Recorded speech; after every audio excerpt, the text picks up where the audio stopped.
Oke, kita mulai ya. Coba bayangin, ini tahun 1325. Ada seorang sarjana umur 21 tahun, dia pergi ninggalin rumahnya di Tangier, Maroko.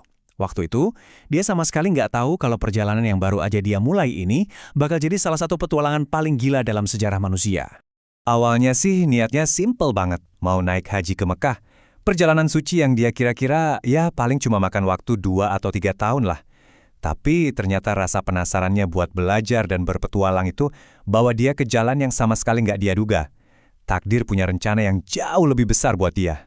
Dia nggak akan pulang ke rumahnya selama 24 tahun. Selama itu dia udah menempuh jarak lebih dari 120.000 kilometer. Melintasi 40 negara kalau dihitung di zaman sekarang. Itu setara dengan keliling dunia 3 kali. Jadi, titik awalnya itu haji. Sebuah kewajiban agama buat seorang kodi muda atau hakim Islam kayak dia. Tujuannya jelas dan mulia. Tapi seperti yang bakal kita lihat, jalan lurus itu kayaknya bukan gayanya Ibnu Battuta. Dan dari awal aja, kita udah bisa ngintip sedikit kepribadiannya yang unik. Waktu di Mesir, dia mampir ke pemandian umum dan kaget banget lihat para pria di sana nggak pakai penutup pinggang yang layak. Bukannya ditegur langsung, dia malah lapor ke gubernur, biar orang-orang itu ditertibkan. Ya, emang orangnya gak kaku gitu. Nah, setelah ibadah haji pertamanya, semuanya berubah. Dia dengar kabar kalau Sultan Delhi yang kaya raya itu lagi butuh banyak pejabat. Tiba-tiba muncul ambisi baru. Ziarah spiritualnya perlahan-lahan berubah jadi perjalanan buat cari nama, harta, dan petualangan.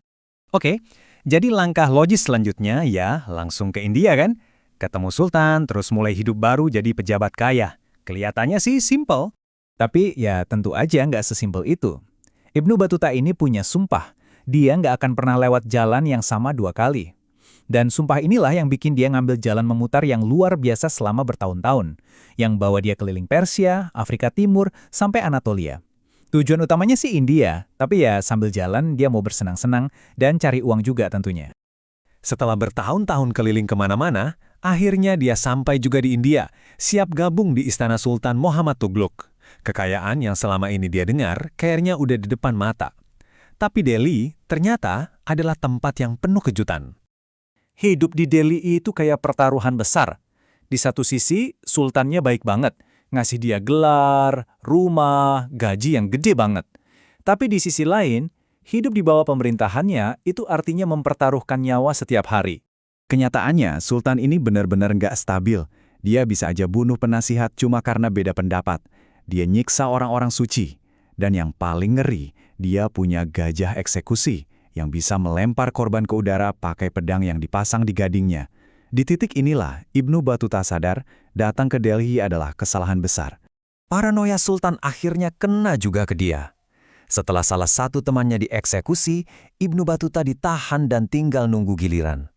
Buat nyelamatin diri, dia lepasin semua hartanya dan jadi pertapa, tinggal di gua. Tapi, Sultan malah manggil dia lagi dengan tawaran yang nggak bisa dia tolak. Sultan mau Ibnu Battuta mimpin misi diplomatik ke Tiongkok. Buat Ibnu Battuta, ini bukan sekedar tugas biasa. Ini adalah satu-satunya tiket keluar buat dia. Kesempatan buat ninggalin Sultan gila itu dan India buat selamanya. Dia nggak perlu mikir 2 kali. Kalau dia pikir hidup di Delhi itu udah paling bahaya, dia salah besar. Pelariannya dari India justru bakal jadi bagian paling berbahaya dari seluruh perjalanannya. Ujian ketahanan yang benar-benar luar biasa. Rombongannya disergap, dia kehilangan semuanya. Cuma dalam hitungan hari, dia berubah dari seorang diplomat kaya raya jadi buronan putus asa yang jalan di wilayah musuh cuma pakai 1 sepatu bot. Dia bahkan sempat sampai di titik di mana dia udah nggak mau hidup lagi. Entah gimana caranya, dia berhasil gabung lagi sama rombongannya dan sampai di pelabuhan. Tapi bencana datang lagi. Badai besar menghancurkan satu kapalnya dan kapal satunya lagi yang bawa semua hartanya dan pelayannya malah berlayar ke Tiongkok tanpa dia. Terdampar dan miskin lagi. Setelah akhirnya berhasil sampai ke Tiongkok dan mulai perjalanan pulang, dia menemukan dunia yang udah beda. Dunia yang dia kenal lagi dihancurkan sama maut hitam atau wabah pes. Angka-angka ini nunjukin betapa mengerikannya situasi saat itu. Waktu dia melarikan diri dari wabah lewat Suriah dan Mesir, dia melihat kematian dalam skala yang nggak kebayang. Di Damaskus, 2.000 orang meninggal tiap hari. Di Kairo, angkanya sampai 24.000. Itu kayak akhir dari dunia yang pernah dia kenal. Akhirnya, Setelah 24 tahun, dia kembali ke Maroko. Tapi kepulangannya terasa pahit. Dia baru tahu kalau ibunya juga meninggal karena wabah. Rumah yang dia tinggalkan dan dunia yang dia jelajahi udah berubah selamanya. Sultan Maroko yang dengar soal perjalanannya yang luar biasa langsung memerintahkan dia buat mendiktekan kisahnya. Hasilnya adalah buku yang kita kenal sebagai Rihlah atau Perjalanan. Meskipun ada beberapa bagian yang kurang akurat, buku ini jadi jendela yang berharga banget buat kita ngintip dunia di abad ke-14. Ironisnya, di zaman itu, bukunya yang luar biasa ini gak banyak dapat perhatian. Orang-orang pada nggak percaya sama ceritanya yang kedengeran mustahil. Ibnu Battuta pun menghabiskan sisa hidupnya sebagai hakim biasa dan meninggal tanpa ada upacara besar-besaran. Dan disinilah letak ironi terbesarnya. Dia mungkin meninggal dalam kesunyian, tapi hari ini namanya jauh lebih terkenal daripada para penguasa kuat yang pernah dia layani. Namanya diabadikan jadi nama bandara, mall, bahkan kawah di bulan. Warisannya melampaui siapapun dari eranya.